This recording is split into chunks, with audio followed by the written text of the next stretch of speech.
ഊതീതു ഇൽമൽ അവ്വലീന വൽ ആഖിരീൻ.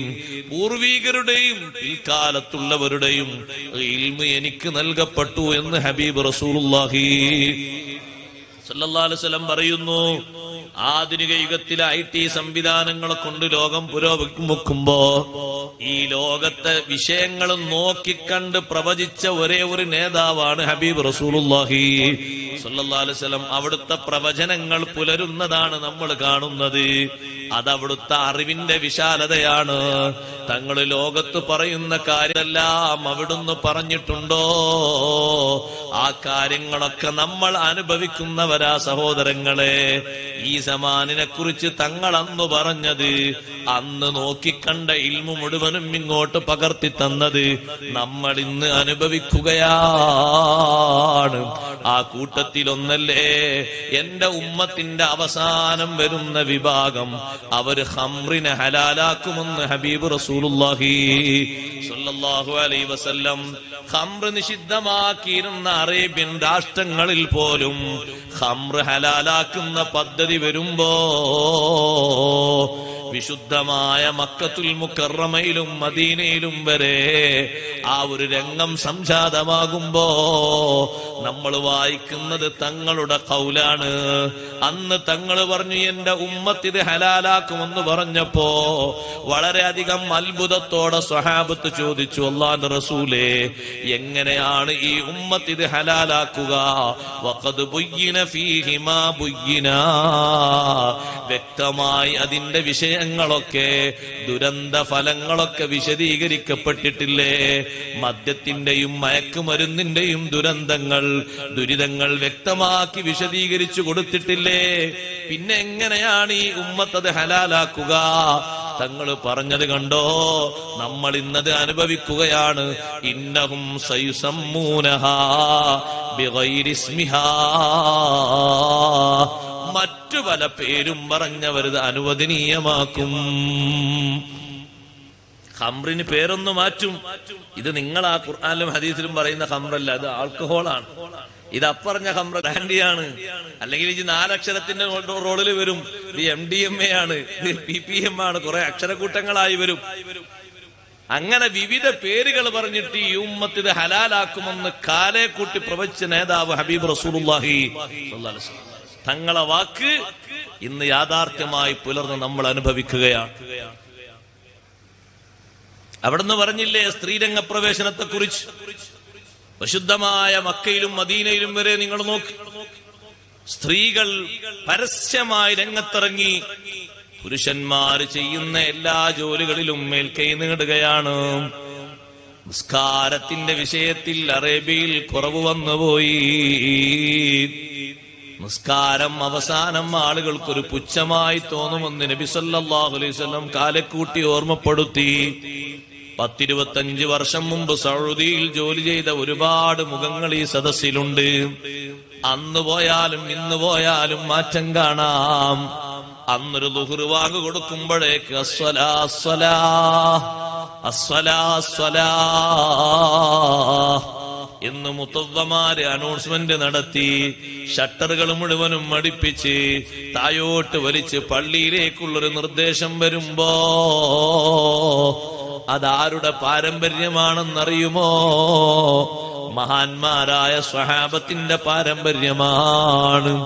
ഖുർആനിലൂടെ അല്ലാഹു അവരെ പുകഴ്ത്തി പറഞ്ഞു, റിജാലുല്ലാ തുൽഹീഹിം തിജാറത്തും വലാ ബൈഉൻ അൻ ദിക്രില്ലാഹി വ ഇഖാമിസ് സ്വലാത്തി വ ഈതാഇസ് സകാത്ത് യഖാഫൂന യൗമൻ തതഖല്ലബു ഫീഹിൽ ഖുലൂബു വൽ അബ്സാർ. സ്വഹാബിമാര് ആൺകുട്ടികളാണ്, പൗരുഷത്വം പൂർണ്ണമായവരാണ്. ലാ തുൽഹീഹിം തിജാറത്തുൻ വലാ ബൈഉൻ, ഒരു ബിസിനസും ഒരു ഏർപ്പാടും അവരെ ശ്രദ്ധ മാറ്റിക്കളയൂല. അൻ ദിക്രില്ലാഹ്, അള്ളാഹുവിന്റെ സ്മരണയിൽ നിന്ന്. എത്ര ബിസിനസ് ആണെങ്കിലും എത്ര വലിയ കച്ചവടമാണെങ്കിലും ജമാഅത്ത് നിസ്കാരത്തിൽ നിന്ന് അവരെ ശ്രദ്ധ മാറ്റിക്കളയൂല. പണ്ഡിതന്മാര് പറയുന്നു, അന്നത്തെ കാലത്ത് മദീന സൂഖിലുള്ള ആളുകള് ബാങ്ക് വിളി കേട്ടാൽ ഉടൻ അവർ പറയുന്ന വാക്കാണ് അസ്വലാ അസ്വലാ. ഒരു കടക്കാരൻ അടുത്ത കടക്കാരനോട് പറയും സ്വലാ സ്വലാ, അടുത്ത കടക്കാരൻ സ്വലാ സ്വലാ. എല്ലാവരും കൂടി ഐക്യപ്പെട്ട അനൗൺസ്മെന്റ് നടത്തി കടകളൊക്കെ അടച്ച് മദീനത്തെ പള്ളിയിലോ പരിസരങ്ങളിലോ ജമാഅത്തിനെത്തിപ്പോയി. മക്കയിലും പരിസരങ്ങളിലും ജമാഅത്തിനെത്തിപ്പോയി. അവരെ പ്രശംസിച്ചാണ് അല്ലാഹു പറഞ്ഞത്, അവര് ആൺകുട്ടികളാണ്, യഥാർത്ഥ പുരുഷന്മാരാണ്. എന്തേ അവരിങ്ങനെ ചെയ്യാനുള്ള കാരണം? യഖാഫൂന യൗമൻ തതഖല്ലബു ഫീഹിൽ ഖുലൂബു വൽ അബ്സാർ. കണ്ണും കൽബും മാറി മറിയുന്നൊരു ദിനം വരാനുണ്ട്. അന്ന് എല്ലാവരുടെ കണ്ണും കൽബും ഭയപ്പാടിലാണ്. ആ ഒരു ദിനത്തെ പേടിച്ചുകൊണ്ട് ആഖിറത്തിന് വേണ്ടി ദുനിയാവിൽ ഒരുക്കം നടത്തുകയാണ്. ഇന്ന് നിസ്കരിക്കേണ്ടവർക്ക് നിസ്കരിക്കാം, പള്ളിയിൽ പോകേണ്ടവർക്ക് പള്ളിയിൽ പോകാം, ബിസിനസ് നടത്തുന്നവർക്ക് എപ്പോഴും നടത്താം. ഇസ്ലാമിക രാഷ്ട്രത്തിന്റെ മുഖച്ഛായ മാറുമ്പോ നമ്മൾ പഠിക്കുന്നത്, നമ്മൾ മനസ്സിലാക്കുന്നത് സയ്യിദുനാ മുഹമ്മദുർ റസൂലുള്ളാഹി സ്വല്ലല്ലാഹു അലൈഹി വസല്ലം തങ്ങൾ അവസാന നാളിനെ കുറിച്ച് സൂചിപ്പിച്ച് ഒരുപാട് അടയാളങ്ങൾ പറയുമ്പോ നമ്മളത് കാണുകയാണ് സഹോദരങ്ങളെ. തങ്ങൾ പറഞ്ഞില്ലേ, അവസാന കാലഘട്ടം വരുന്ന സമയത്ത് തുഅ്മറുൽ മലാഇബു വതുഖറബുൽ മസാജിദു. പള്ളിയിൽ സജീവത കുറയും, കളിക്കളങ്ങളിൽ സജീവതയേറും. നമ്മുടെ മലപ്പുറം ജില്ലയിലല്ലേ ഏറ്റവും കൂടുതൽ കളിക്കളങ്ങൾ വന്നത്? ഇസ്ലാമിന്റെ ഈറ്റില്ലവും പോറ്റില്ലവും എന്ന് നമ്മൾ പറയുന്ന, ഏറ്റവും കൂടുതൽ ശുഹദാക്കൾ അന്തിയുറങ്ങുന്ന, ഏറ്റവും കൂടുതൽ സാദാത്തുക്കളുള്ള, ഏറ്റവും വലിയ വലിയ ആലിമീങ്ങൾക്ക് ജന്മം നൽകിയ നമ്മുടെ നാട്ടിലാണ് കളിക്കളങ്ങൾ 24 മണിക്കൂറും സജീവമാകുന്നത്. ലക്ഷങ്ങളല്ലേ ഒരു ദിവസം ചെലവഴിക്കുന്നത്. ആ ലക്ഷങ്ങളുടെ 1% പോലും ഒരു വെള്ളിയാഴ്ച സംഭാവന കൊടുക്കുന്ന പെട്ടിയിൽ വീഴുന്നില്ല. അള്ളാഹുവിന്റെ ദീന് നടത്തുന്നതിന് വേണ്ടി ജുമുഅ നിസ്കാരം കഴിഞ്ഞൊരു പാട്ടപ്പിരിവ് അങ്ങനെ മുന്നോട്ട് പോകുമ്പോ വീഴുന്നതൊരു 10, ഒരു 5, ഒരു 2, ഒരു 1, ഒരു 50, ഒരു 25 പൈസയോ ആണ്. അതേ സമയത്ത് മുസ്ലിമിന്റെ പോക്കറ്റിൽ നിന്ന് ഓരോ ദിനവും ഒഴുകുന്നത് ഒരു മണിക്കൂറിന് 1000 വെച്ചാണ്, 10000 വെച്ചാണ്. ലക്ഷങ്ങളാണ് അങ്ങനെ ചെലവ് ചെയ്യുന്നത്. സുബ്ഹാനല്ലാഹ്. പരിപാലിക്കപ്പെടുന്നതൽ മലാഇബു, കളിക്കേന്ദ്രങ്ങൾ പരിപാലിക്കപ്പെടുന്നു. അതിന് ചൊങ്കും ചൊറുക്കും കൂട്ടുന്നു. അവിടെ AC ഫിറ്റ് ചെയ്യുന്നു. അവിടെ 24 മണിക്കൂറും ചായ കൊടുക്കാൻ ആളുണ്ട്, കാവൽ നിൽക്കാൻ ആളുണ്ട്, ലൈറ്റ് സംവിധാനങ്ങളുണ്ട്, കൊടുക്കാൻ സ്ഥലങ്ങൾ കൊടുക്കാനും ആളുകളുണ്ട്. അതേ സമയത്ത് ആ കാണുന്ന ചെറുപ്പക്കാരുടെ യുവത്വം സുബ്ഹി നിസ്കാരത്തിനൊന്ന് പള്ളിയിലുണ്ടോ? പോകട്ടെ, ഒരു ഇശ ജമാഅത്തിന് പള്ളിയിലുണ്ടോ? ഇത് രണ്ടും ഞാൻ എണ്ണിപ്പറഞ്ഞത് ഡ്യൂട്ടി ഇല്ലാത്ത സമയമല്ലേ. പകലവർ ജോലി സ്ഥലത്തായിരിക്കും, അവിടുന്നോ കിട്ടുന്ന സന്ദർഭങ്ങളിൽ നിസ്കരിച്ചേക്കും. അതേ സമയത്ത് സുബ്ഹിക്കോ ക്ഷീണം മാറുന്നില്ല. 3 മണി സമയം വരെ ഉറക്കമൊഴിച്ച് സ്വന്തം ശരീരത്തിന്റെ ആർത്തുല്ലസിക്കുന്ന വികാര വിചാരങ്ങളെ തൃപ്തിപ്പിച്ചുകൊണ്ട് സുന്ദരമായി കളികളത്തിൽ ലയിക്കുമ്പോ അവൻ പോയി കിടക്കുന്ന വീട്ടില് സുബ്ഹി നിസ്കാരത്തിന് അവന്റെ ശരീരം ഉണരുന്നില്ല. ഉണർത്താൻ ബാപ്പക്ക് കഴിയുന്നില്ല, ഉമ്മക്ക് കഴിയുന്നില്ല. ആ മകൻ സുബ്ഹി വാങ്ക് കൊടുത്ത് പള്ളിയിലേക്ക് അവന്റെ വാഹനവും എടുത്ത് പോകേണ്ടവനാ. ആ ഒരു യുവത്വം അങ്ങനെ നീങ്ങേണ്ടവനാണ്. പക്ഷേ ആ യുവത്വത്തിന്റെ നല്ല പ്രസരിപ്പുള്ള സുന്ദരമായ ഭാഗങ്ങൾ മുഴുവനും തീർന്നു പോകുന്നത് ഈ രൂപത്തിലാണ്. സഹോദരങ്ങളെ, ഇത് നമ്മളെ ഓർമ്മപ്പെടുത്തുന്നത്, പേടിപ്പെടുത്തുന്നൊരു അഭ്യർത്ഥനയാണ്. ഇതൊക്കെ ലോകത്ത് സംഭവിക്കുമ്പോ ഇനി സംഭവിക്കാനുള്ളത് വലിയ വലിയ അടയാളങ്ങൾ മാത്രമാണ്. അതുകൂടി നടന്നാൽ സമാൻ ഇവിടെ കഴിഞ്ഞുപോയി. അഷ്റഫുൽ ഖൽഖ് മുഹമ്മദുർ റസൂലുള്ളാഹി സ്വല്ലല്ലാഹു അലൈഹി വസല്ലം തങ്ങൾ 1400 വർഷം മുമ്പ് നമ്മുടെ നാടിനെ സംബന്ധിച്ചും നാഗരികതകളെ സംബന്ധിച്ചും തങ്ങൾ സംസാരിച്ചു പോയി. പുരോഗതികളെന്ന് നമ്മൾ പറയുന്ന വിശാലമായ സൗകര്യങ്ങൾ, അതിനെ സംബന്ധിച്ച് തങ്ങൾ സംസാരിച്ചിട്ടുണ്ട്. അറേബ്യൻ രാജ്യങ്ങൾ മുഴുവനും അവിടെയൊക്കെ ബുർജുകൾ വരുന്നൊരു സന്ദർഭം ലോകത്ത് വരുമെന്ന് സയ്യിദുനാ റസൂലുള്ളാഹി. മത്സരിക്കല്ലേ ബുർജുകൾക്ക് വേണ്ടി? ഏറ്റവും ടോപ്പ് ലെവലിൽ ബുർജ് ആര് നിർമ്മിക്കുന്നതാണ് ഓരോ രാഷ്ട്രങ്ങളും നോക്കുന്നത്. എന്നിട്ട് ലോകാത്ഭുതത്തിന്റെ ബുക്കിൽ ഒരു പേര് കിട്ടാൻ വേണ്ടിട്ട്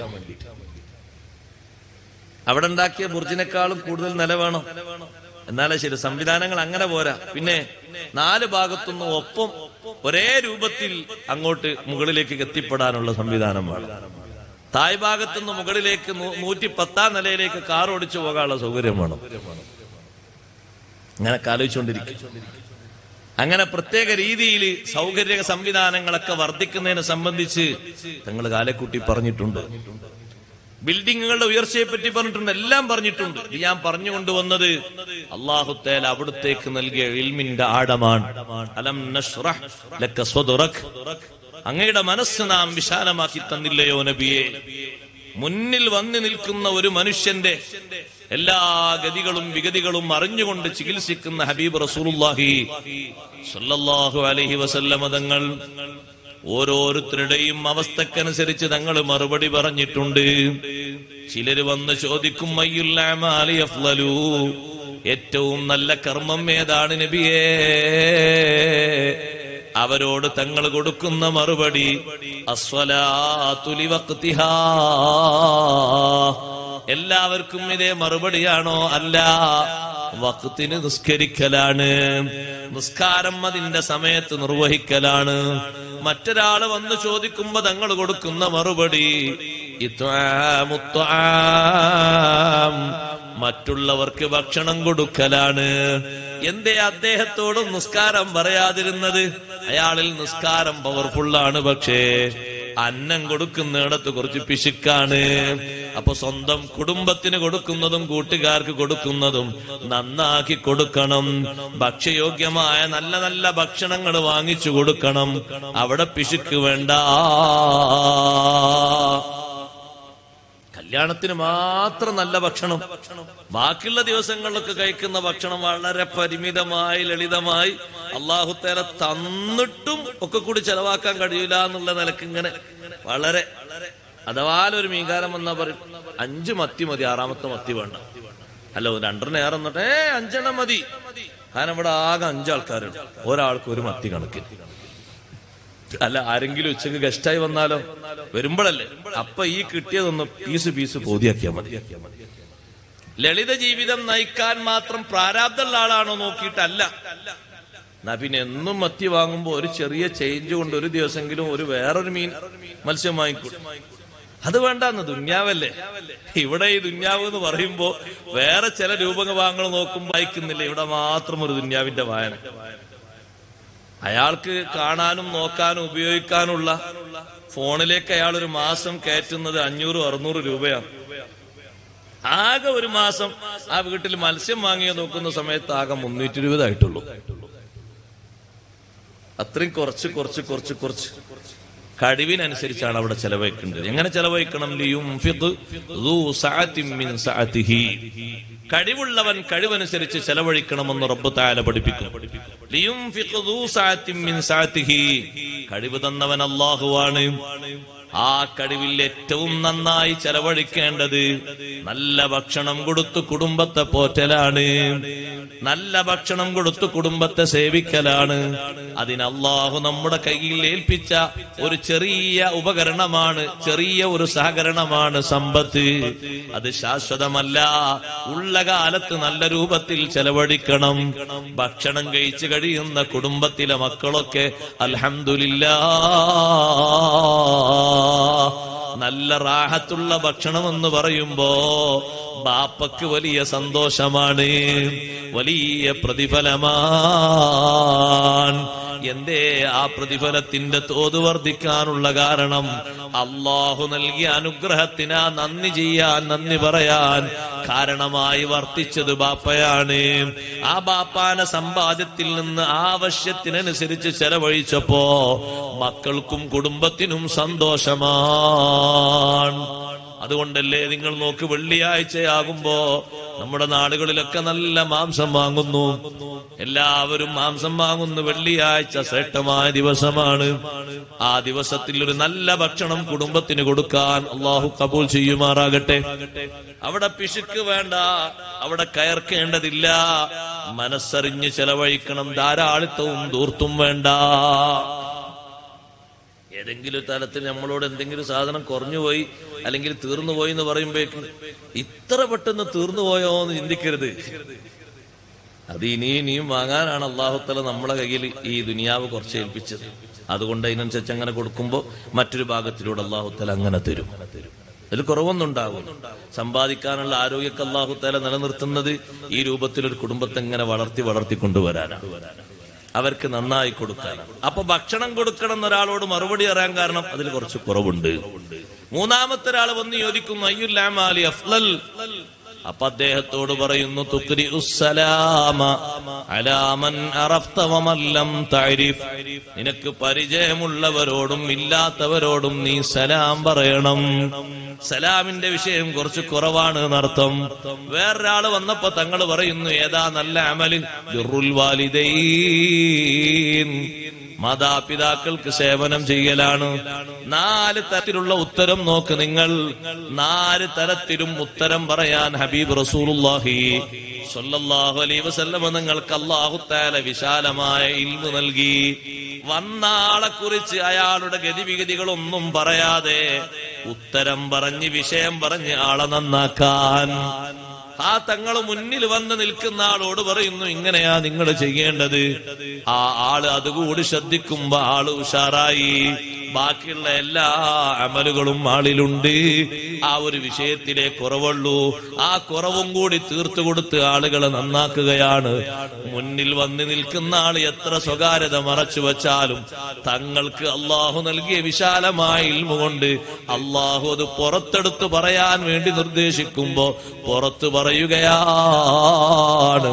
തങ്ങളെ വധിക്കാൻ വേണ്ടി ഖൈബറിൽ വെച്ച് തങ്ങൾക്ക് നല്ല ഭക്ഷണം ഉണ്ടാക്കി സൽക്കരിച്ചു. ഖൈബറിൽ വെച്ച് ആ ഭക്ഷണപാത്രം മുന്നിൽ വെച്ച് ഇങ്ങനെ നല്ല ആടിന്റെ മാംസം റെഡിയാക്കി മുന്നിൽ വെച്ച് ഭക്ഷിക്കാനിരിക്കുന്ന സമയത്ത് മാംസം ഹബീബ് റസൂലുള്ളാഹി സ്വല്ലല്ലാഹു അലൈഹി വസല്ലം തങ്ങളോട് സംവദിച്ചു, തങ്ങൾ ഇത് ഭക്ഷിക്കരുത്, ഇത് മസ്മൂമത്തുൻ വിഷലിപ്തമാൻ.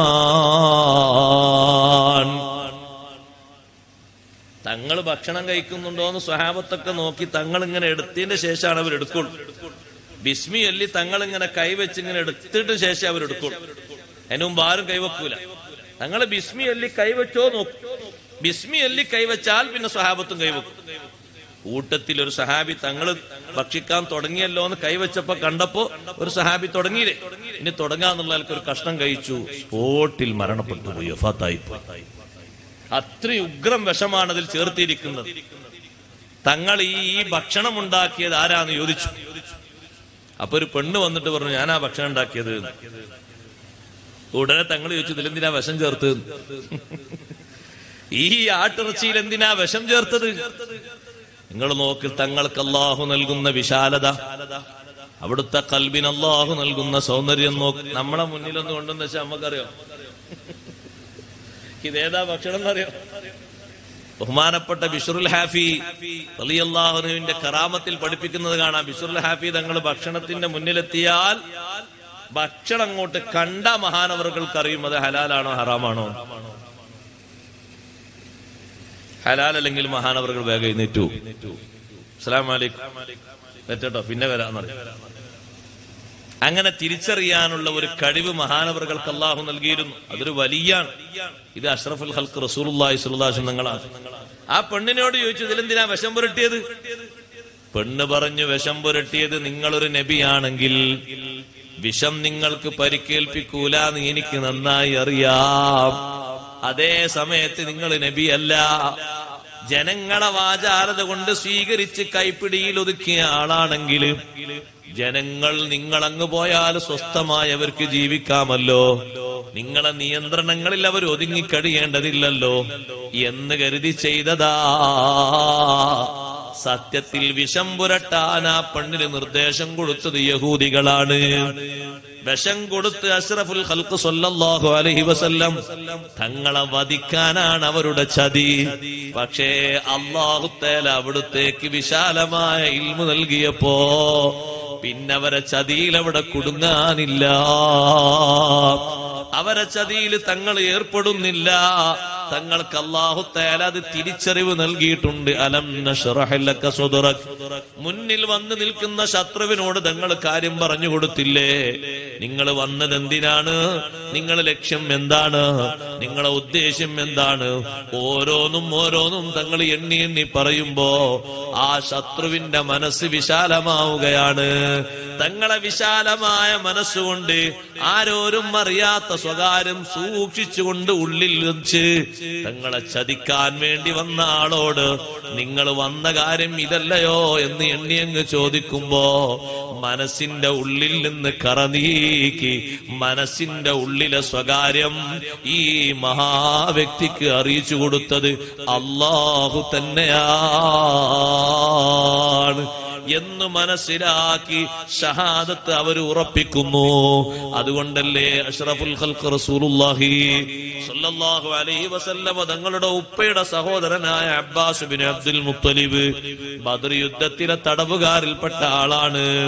അബ്ബാസിനെ വിളിച്ച് നബി തങ്ങൾ പറഞ്ഞു, അബ്ബാസെ മോചന ദ്രവ്യം കൊടുക്കണം, എന്നാ നിങ്ങൾക്ക് മോചനം കിട്ടും, മക്കയിലേക്ക് പോകാം.